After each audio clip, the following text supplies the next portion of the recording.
Now we will talk about keywords of the preamble. So first one is sovereign. Sovereignty का meaning क्या होता है? When a country is free from external as well as internal control. तो यहाँ पे sovereignty क्या है कि सुप्रीम इसको माना जाता है, मतलब कंट्री की जो कॉन्स्टिट्यूशन होती है वो सुप्रीम होती है, वो किसी के अंडर में नहीं होती, किसी की गवर्नमेंट के अंडर में नहीं होती है। जैसे 1947 के पहले जो इंडिया था वो ब्रिटिश के कंट्रोल में था। It means India was not a sovereign before 1947, but after 1947 India became sovereign जब हमने अपना खुद का कॉन्स्टिट्यूशन बना लिया और ब्रिटिशर्स हमारे यहाँ से चले गए और हमारा खुद पर कंट्रोल आ गया, खुद की कंट्री पर अब हमारा कंट्रोल है। So free from external control, अब हमारे ऊपर कोई अथॉरिटी नहीं है। देन 1949 में India became a member of Commonwealth of Nations. लेकिन इसका ये मतलब नहीं है कि हमने ब्रिटिशर्स का कंट्रोल फिर से अपने ऊपर आने दिया है, नहीं, हम जस्ट मेंबर हैं बिकॉज हमारे ऊपर इतने सालों तक उन्होंने कंट्रोल किया, तो एक जस्ट कनेक्शन था, तो इसलिए हम उस कॉमनवेल्थ ऑफ नेशन के मेंबर्स बन गए हैं। अब ऐसा है कि India can acquire any territory, और इंडिया को चाहिए तो अपनी टेरिटरी किसी को दे सकता है या इंडिया किसी से ले सकता है, because India is free, India is a free country. Second की word is socialist. So socialist क्या है? In 1955 in Avadi session Congress given declaration that they intend to establish socialistic pattern of society. तो socialism क्या हो जाता है? It is economic system market control by the government. मतलब जो भी चीज़ें हैं, मार्केट है, कोई कंपनी है, सबका कंट्रोल किसके पास होता है? गवर्नमेंट के पास होता है। प्राइवेट सेक्टर का रोल कम होता है। तो हमारे कंट्री में प्राइवेट सेक्टर का रोल बहुत कम था बिफोर 1991। हमने सोशलिस्ट पैटर्न ज़्यादा अडॉप्ट किया था, लेकिन ये भी हिस्ट्री रही है कि जहाँ पर सोशलिस्टिक पैटर्न है, कम्युनिस्ट पैटर्न है, वहाँ पर डिक्टेटरशिप ज़रूर आया है। तो हमको वो पैटर्न में थे, बट हमको वहाँ डिक्टेटरशिप की तरफ जाना नहीं था। So Indian socialism is democratic socialism. हमने क्या किया? हमने मिक्स्ड इकोनॉमी अडॉप्ट किया। सोशलिज्म के टूवर्ड्स हम ज़्यादा थे, लेकिन हमारी इकोनॉमी मिक्स्ड थी। हम प्राइवेट सेक्टर को भी रोल देते थे, लेकिन उस लेवल तक नहीं था जितना हम 1991 के बाद देने लगे। सो 1991 के बाद हमारा जो इकोनॉमी था वो थोड़ा कैपिटलिज्म की तरफ मूव हुआ था, और 1991 में हमने एलपीजी पॉलिसी अडॉप्ट की, liberalisation, privatisation and globalisation. Now the third की word is secular.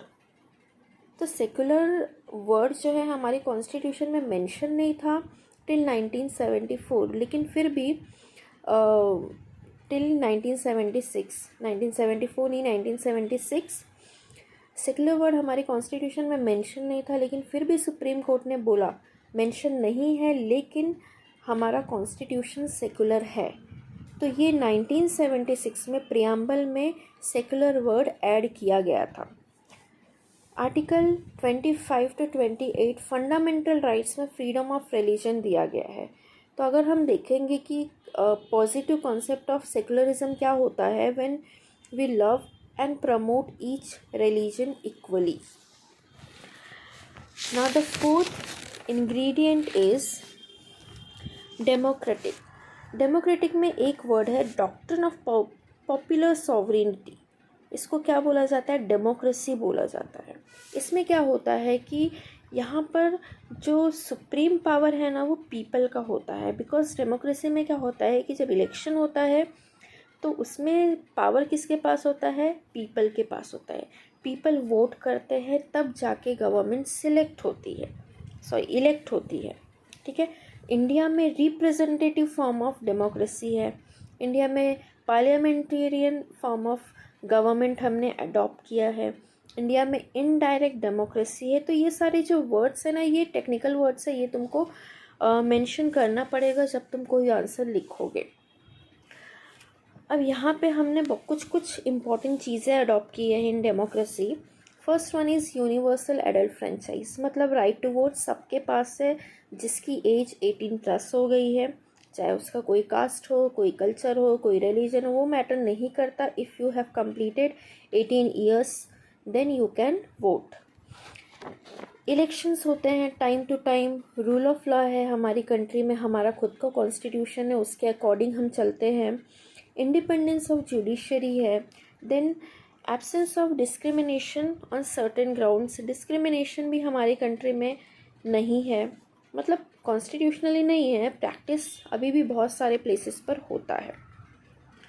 Doctor Ambedkar ने ये स्पीच दिया था कि political democracy can not last unless there lies at the base of its social democracy. Social democracy क्या है कि हमारी कंट्री में लिबर्टी, इक्वलिटी एंड फ्रेटर्निटी, ये तीनों जो वर्ड्स हैं इनको ट्रिनिटी बोला जाता है. ठीक है, तो ट्रिनिटी जो हमारे कॉन्स्टिट्यूशन में है ना, कि ये इन तीनों को हम कभी अलग नहीं कर सकते. अगर हमारे पास इक्वलिटी एंड लिबर्टी है और फ्रेटर्निटी नहीं है तो ये होगा कि डिफीट ऑफ डेमोक्रेसीज को बोला जाएगा. या हमारे पास फ्रेटर्निटी है, लिबर्टी है, इक्वलिटी नहीं है, then defeat of democracy. Because ये तीनों का रहना बहुत इम्पॉर्टेंट है. इन तीनों के बिना बोलते ना सेपरेट अगर हम इनको कर ही नहीं सकते. इन तीनों का रहना इम्पॉर्टेंट है. ना the last one is fifth, Republic.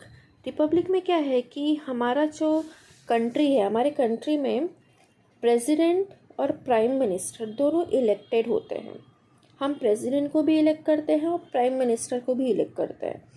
लेकिन अगर तुम यूके में देखोगे तो यूके में प्राइम मिनिस्टर इलेक्ट होता है, लेकिन जो वहाँ का मेन हेड ऑफ स्टेट है, जो हमारी कंट्री में प्रेसिडेंट है, उनका मोनार्क होता है. मोनार्क है या क्वीन है, जो भी वहाँ पे मतलब हेरिडिटरी बेसिस पर होते हैं वो लोग, वहाँ पर हेड ऑफ स्टेट के लिए इलेक्शन नहीं होता. इसलिए उनकी जो गवर्नमेंट सिस्टम को बोला जाता है कॉन्स्टिट्यूशनल मोनार्की. लेकिन हमारी कंट्री क्या है, रिपब्लिक है. हमारी कंट्री में head of state and head of government दोनों इलेक्टेड बॉडी हैं.